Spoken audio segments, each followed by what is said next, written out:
Ladies and gentlemen, boys and girls, groaners, moaners and witch stoners, welcome along to the Joe Spivey YouTube channel, where we discuss books and little else. And oh, blimey by rhymey. Many of you will know, I am a huge fan of the Northern sport of rugby league, and place all of my chips in the basket of Hull Kingston Rovers, who play usually when at home in red and white, but were playing yesterday in lilac. And frankly, folks, no laurel is too grand, no applause too mawkish at the moment. We are absolutely fantastic. We reign supreme at the top of the league. We have won 6 from 6 and have therefore pocketed 12 championship points thus far, and do not look like stopping anytime soon. We are openly magnificent. We went to Huddersfield yesterday, who admittedly are the bottom team, and gave them a lesson in ball handling. So that was jolly fun. We will be playing Hull FC, who are of course our pestilential, grotesque rivals, this Saturday in a Challenge Cup affair, which is set to. I'm sure that will excite the pens of many a hack. But thankfully, as a result, the Kingdom of East Hull, the People's Republic of East Hull, is happy this morning and slept the sleep of the sportingly satisfied, I think would be the phrase. You know, the birds are chirruping with even greater glee this morning, and the heroin addicts are plunging the elixir into their arms, knowing that if they are going to die, it is going to be at least on victorious ground. So welcome back. I've been away a little bit. A few of my slimy subjects have been hurling pebbles at the windows, wanting me, sort of shaking the door and banging the knocker, wanting me to resume service, when I have been both inept and busy recently, and that is a pretty poor combination for video making. Obviously we had Mother's Day yesterday, which means that, you know, I had to hand over flowers, and I had to write great long cards, and I had to invest in certain commodities, for example. It's a very difficult process on Mother's Day, but that was done, and we went for a nice meal, and all the boxes were ticked, and the ladies in my life feel much more valued as a result of it. So that was good as well. But yes, I am back with a bang. And the reason that I have not been doing as many videos might also be explained by the fact that very much of what I've been reading I do not feel comfortable sharing at the moment, for 2 reasons. One being that a book that I am soon to review for Open Letters, and I never discuss my thoughts on there, because that would be, I don't know what that would be. That would be violating certain rights if I were to critically discuss a book which I'm then to critically dissect in print. I don't like doing that, but I can show you the front cover. This is Swept Away by Beth O'Leary, due out on the 8th of April, and I am set to write a review of it this morning. I finished it this weekend. It's deceptively long. It's 430 pages, but is it's spaciously typed, and so you can run through things easy. There are some of my censorious comments on the top of a chapter. But yeah, this is nice. Beth Leary is a best-selling author, and this is her 6th or 7th cab off the rank, if you will, and so yes, this is obviously something that I hauled on my channel, I think quite a few months ago now. I may have received this in January and February, and yet I've only just got round to reading it. Just like when we were at school, when we had homework for 3 or 4 weeks, it was at the 11th hour that finally we licked our nibs and got on with the work. So that's what I'm doing at the moment. On deadline, I will finally have some words for my late great friend, my great friend Steve Donahue. But just a few questions, a few thoughts again about book reviewing. I know, for example, that this afternoon I am going to, as the kids say, slap. I know that I am going to both enjoy writing this book review, and I know that I'm going to do it tremendously. It's a lovely feeling when you have a sort of constellation of ideas. You have 5 or 6 points you know you're going to make, 7 or 8 phrases you know that you are going to coin, and you know essentially how the review is going to go, and it is almost just a question of taking dictation. It is a strange feeling. I've felt it sort of twice in my life, really, on a regular basis. One being in this very circumstance, when I know that I am going to perform a particularly successful video, when I have 7 or 8 brilliant things to say, and I've got my opening rhyme nailed, and I have very many talking points to simmer through. That feeling, that guarantee that what you're about to do is both worthwhile and successful and effective. So I felt it before making YouTube videos, and I also used to feel it when I was a budding professional cyclist, when I wanted to when I wanted to be a part of the great peloton. You would turn up to a sort of a Thursday night race or whatever in some strange village in North Yorkshire or whatever, and you would retrieve your bike from the car, for example, or you may even have ridden out there yourself, and you feel in the warm-up, when you're just piddling around for a few miles before the race, you feel in your legs that they are ready for a caning. You know that your body is ready for some cardiovascular exercise. Sometimes you're sort of quite groggy, and you're just sort of pedaling about, and things aren't exactly correct. But some nights I knew that I was on one, and that is a similar feeling when I'm about to put pen to paper for a review. So that's Beth O'Leary's Swept Away. Obviously it castigates with colour, as I'm sure you can tell. But the other book that I've been reading, which again I don't feel so sure about sharing my thoughts on, is Edith Wharton's Age of Innocence. I finished this last week, and this was part of a buddy read that I performed with my friend Hannah over in an indescribable state in the United States of America, the Nazified United States of America, and as a result, I don't really want to do a full bona fide review of this for you guys. I don't know why that is, but I have been having such fun in our, me and Hannah indeed, have been having such fun in our email exchanges that I don't know. I would feel a sort of lover's betrayal at having cavorted publicly with my thoughts when myself and Hannah are talking privately about it. But I may as well go over bits and bobs of it. This is released and published, I think, in 1920 by Edith Wharton, who came, contrary to my prejudice, or sort of contrary to my presumptions before reading the book, she came from the purple of the American aristocracy. She was born into extraordinary wealth and married well also, and as a result, I think spent most of her time, sipping gin and brandy on patios rather than, Lord knows what, pettifogging on YouTube, and as a result was curiously acquainted with the top brass of American society, and wrote very many books on those aforementioned people.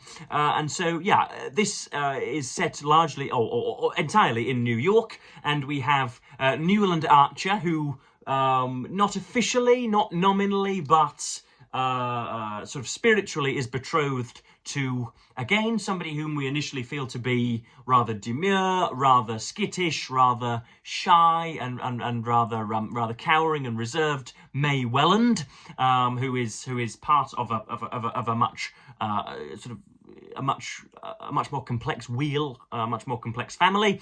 But her cousin returns home one evening when they're all enraptured by the opera. Her cousin returns home from a faulty marriage on the continent, a lady by the name of Countess Ellen Olenska.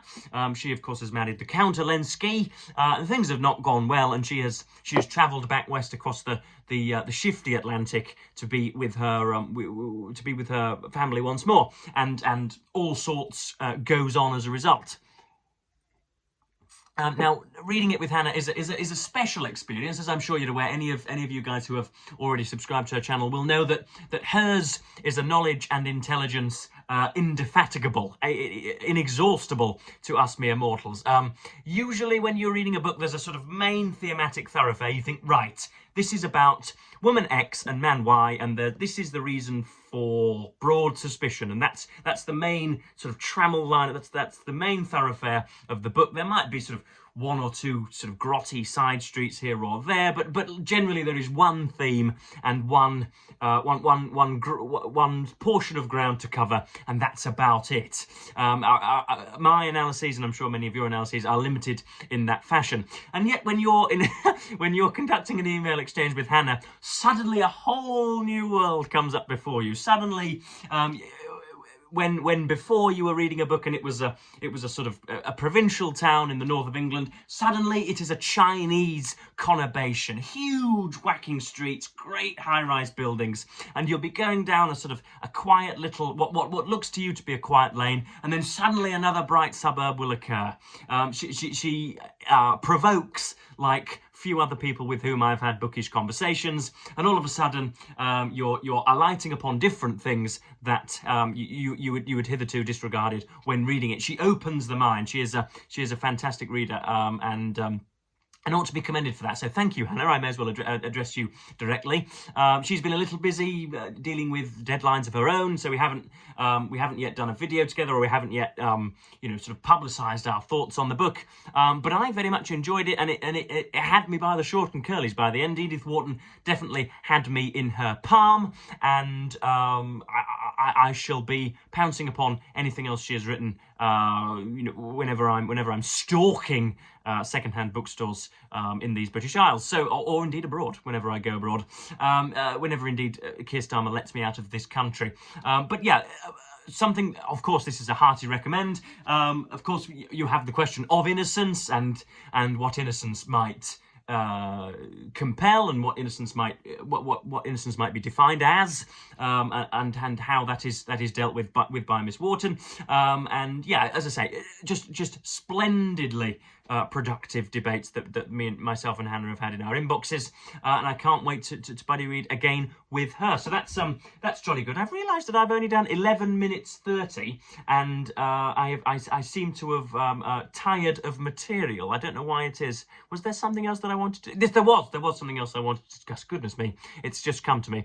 So yesterday when I was after I'd gone to very many soirees, after I had, as per usual, shafted my way through a bevy of Lithuanian supermodels, I came to settle down in front of the screen and watched some YouTube and saw what was being said. And Steve Donahue, again, somebody aforementioned in this video, and somebody who looms over our lives like the supreme leader he deplores at the top of American governance, somebody who examines, I think, our every syllable, was talking yesterday about a new spring of videos which seem to be forthcoming from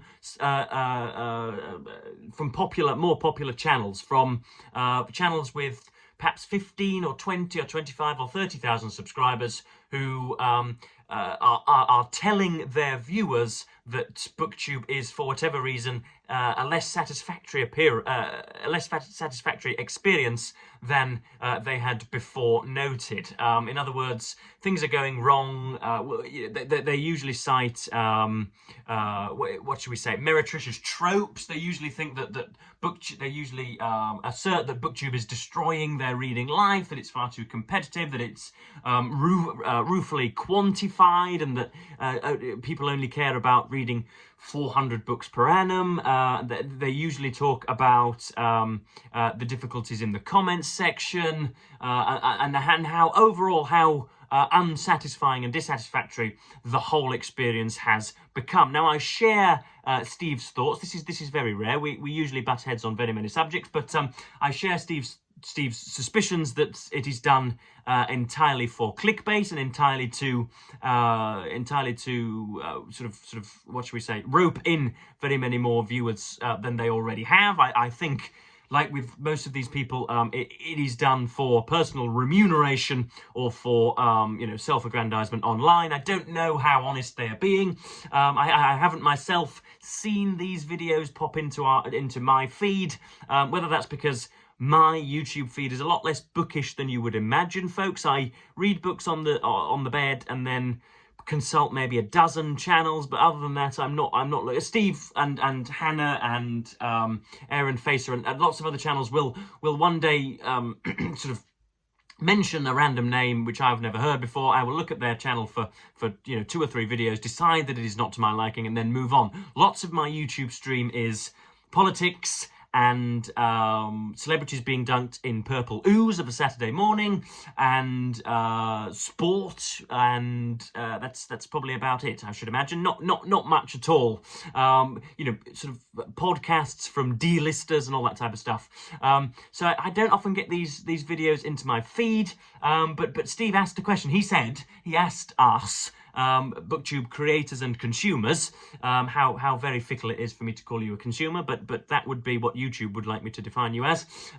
He asked if Booktube creators and consumers have noticed a difference over the last few weeks, months, years, particularly over the last 18 months, as to whether the experience has somehow deteriorated and whether things have become, as I say, less satisfying. And I have to say that I am blissfully unaware of all of this rubbish. I don't see channels emerging. I don't see systems or what should we say? I don't see traditions emerging that make the experience less satisfying. I know that I'm using that phrase over and over again and must vary myself, but that's the phrase that I keep lighting on. I don't know what these people are talking about. Essentially, I must live in this delightful Rivendell-esque cornucopia, this latifundia, lesser known, lesser spotted, lesser visited latifundia, where books are read, thoughts are publicised and dispensed, and comments are made. I haven't felt that there has been a greater drive towards book hauls and the sort of the more grisly material that's online, book hauls and book vlogs and throwing books off of rooftops and eating books live, all of those attention-seeking practices, which of course are predominate on TikTok. I haven't really seen that enter my space, nor have I received any calls from subscribers to alter my output. So no, I haven't seen any of that. But have you guys noticed that there is, a new eminence of people coming to YouTube purely to up their stats, and people who are essentially just lying to the people behind the camera, who are saying that they have read a book and emoting on it fabulously despite never having opened the front cover. If indeed that is if that is part of your algorithm, then of course I must apologise on behalf of humanity. But yeah, it's not something that has puzzled me so far. I think others among us perhaps struggle with these new outbursts of content creators more than I do. But that's my 2 pence worth. I don't feel as if I'm quite firing on all cylinders this morning, but those are my opinions, and that will be that. So I'm going to go for a quick walk now. I'm going to go into the city and see all of my fellow citizens and speak to none of them, and spend a coffee voucher. Because indeed, the rumours are true, folks. I have gone back to microdosing coffee occasionally, just to boost me up and just to make sure that I'm on top form whenever I need to be. And indeed, I've got, as I say, I've got vouchers to spend, so I can hardly go in there for an almond croissant. I must go in there for a bubbly latte. So as I say, I'm going to stalk the lands of Kingston upon Hull, and then write an 800-word review, type it out this afternoon, and send it to gleeful editors. So I'm back, folks, and I will be back with hopefully some more reading over the next few days and weeks. But as I say, as I believe I've justified, I did not feel comfortable sharing my opinions in intricate detail on these 2 titles. But yes, I am going to stop prevaricating and get on with the day. So I am, as per usual, going to thank you ever so much for watching Booktube. Encourage you to leave comments pertaining to the last subject raised, and as per usual, bid you ever so fond a farewell.